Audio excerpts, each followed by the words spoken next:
primera clase de Anatomía Patológica General. Antes de comenzar con la introducción a la materia y definir qué es la anatomía patológica, daremos el concepto de salud según la Organización Mundial de la Salud. La salud es un estado de completo bienestar físico, mental y social y no solo la ausencia de enfermedad o dolencia. Esta definición fue acuñada en el año 1946 como parte de la Carta Constitucional de la Organización Mundial de la Salud.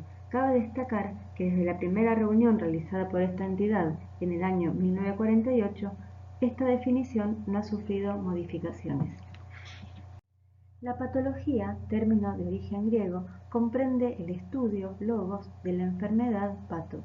Esta rama de la medicina estudia los cambios estructurales, bioquímicos y funcionales que subyacen a la enfermedad en las células, tejidos y órganos, utilizando herramientas moleculares, microbiológicas, inmunológicas y técnicas morfológicas para tratar de explicar las causas y consecuencias de los signos y síntomas que presentan los pacientes, aportando una base racional para la asistencia clínica y el tratamiento.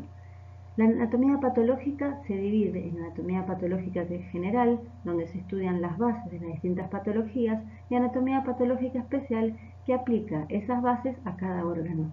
Por ejemplo, en esta primera parte de la materia estudiaremos el proceso inflamatorio en general y luego lo aplicaremos a la pulpa dentaria con sus características particulares cuando estudiemos anatomía patológica bucal.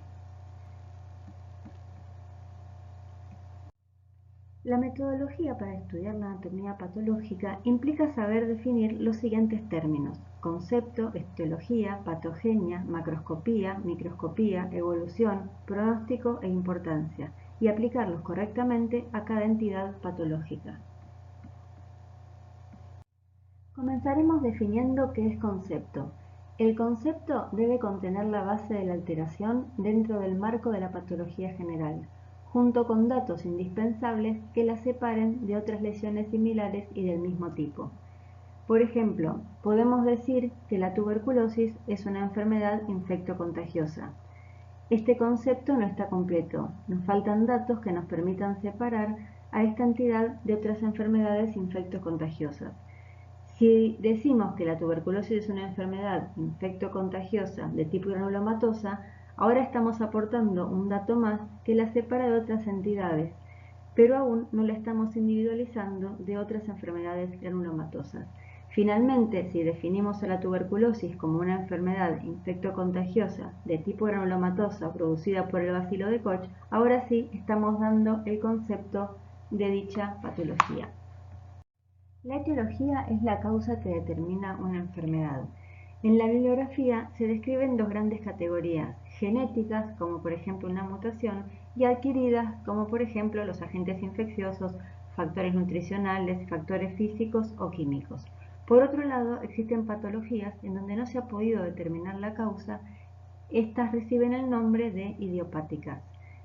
Y hay otras entidades donde la etiología es multifactorial, como por ejemplo el cáncer o otro ejemplo, la arteriosclerosis.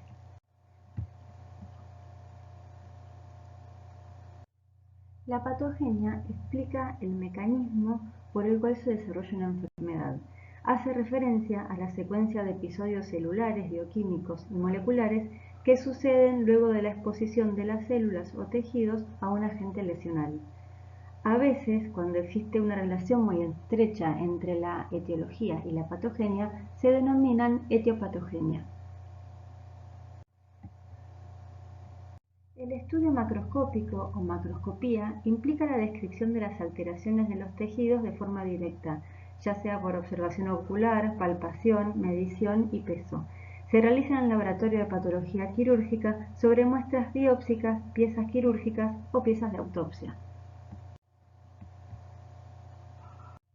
En estas fotos clínicas observamos en la imagen de la izquierda una lesión localizada en mucosa, de crecimiento exofítico, color blanquecino, de aspecto filiforme.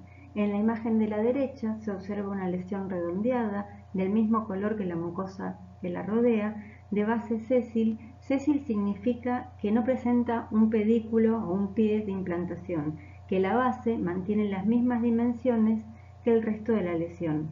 Estas descripciones clínicas se complementarán con el estudio macroscópico que se realiza en el laboratorio de patología quirúrgica. La microscopía estudia las alteraciones estructurales de los tejidos utilizando el microscopio óptico. El estudio morfológico es un pilar fundamental utilizado para determinar la naturaleza de la enfermedad. Tanto el estudio macro como el microscópico se realizan con exclusividad en los servicios de anatomía patológica. Como vemos en estas imágenes, el estudio microscópico se correlaciona con la clínica y la macroscopía. Vemos en esta imagen histológica estas proyecciones epiteliales que se correlacionan con este aspecto filiforme que veíamos clínicamente, y el color blanquecino se va a corresponder con un aumento del estrato córneo.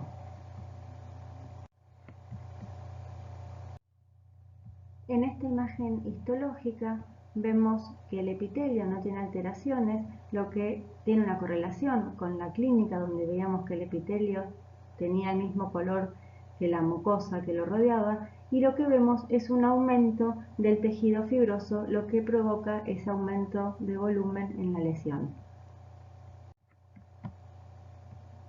Existen técnicas auxiliares utilizadas para el diagnóstico histológico. Además de la correlación con hematoxilina y eosina, se utilizan correlaciones especiales para poder identificar distintas sustancias o estructuras. Actualmente, la inmunohistoquímica, que permite detectar sustancias mediante la utilización de anticuerpos específicos, forma parte de las técnicas de rutina, principalmente aplicada a la patología tumoral. La microscopía electrónica, si bien no se utiliza para el diagnóstico, ha permitido identificar y estudiar las alteraciones a nivel ultraestructural. De igual manera, la biología molecular no solo contribuye al diagnóstico patológico, sino que además tiene gran valor pronóstico y terapéutico. Los servicios de anatomía patológica están conformados por distintas unidades. Por ejemplo, la unidad de autopsias dentro de los servicios hospitalarios de patología general. Otras unidades son las de citología, citogenética, biología molecular, inmunistoquímica y patología quirúrgica, donde se hace el estudio macro y microscópico. En esta cátedra funciona un servicio de anatomía patológica especializado en patología bucal.